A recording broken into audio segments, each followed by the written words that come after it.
New ইয়র্কে আবারও আতঙ্ক ছড়ালো দুঃসাহসিক ডাকাতির ঘটনা। ব্রঙ্কসের একটি বাড়িতে ঢুকে এক নারীকে বেঁধে রেখে কয়েক লাখ ডলারের গয়না ও নগদ অর্থ লুট করে পালিয়ে যায় ৩ দুর্বৃত্ত।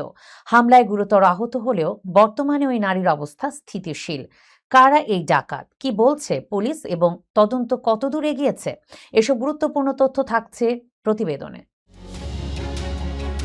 নিউ ইয়র্কের ব্রঙ্কসে রাতের অন্ধকারে ঘটে গেল এক ভয়াবহ ডাকাতির ঘটনা। পুলিশ জানিয়েছে ৩ জন কালো পোশাক পরা দুর্বৃত্ত অস্ত্রের মুখে এক নারীকে জিম্মি করে তার বাড়ি থেকে প্রায় $৩,৪৩,০০০ মূল্যের গয়না, নগদ টাকা, সুগন্ধি এবং একটি মোবাইল ফোন নিয়ে পালিয়ে গেছে।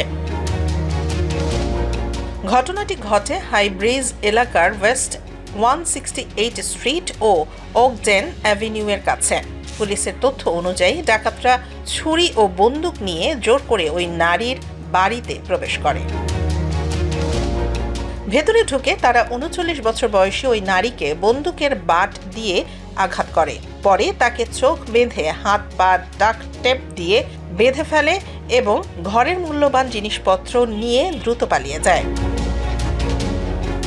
পুলিশ জানিয়েছে হামলার পর ওই নারী গুরুতর আহত হন। তাকে দ্রুত এনওয়াইসি হেলথ প্লাস হসপিটালস হাসপাতালে নেওয়া হয়। চিকিৎসকদের মতে তার শরীরে একাধিক আঘাত থাকলেও বর্তমানে তার অবস্থা স্থিতিশীল।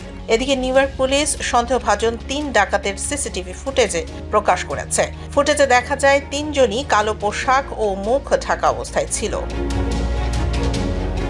পুলিশ এখনো ঘটনাটির তদন্ত করছে এবং অভিযুক্তদের খুঁজছে। কারো কাছে এই ডাকাতির বিষয়ে কোনো তথ্য থাকলে নিউ ইয়র্ক পুলিশের ক্রাইম স্টপার্স হটলাইনে যোগাযোগ করার আহ্বান জানানো হয়েছে।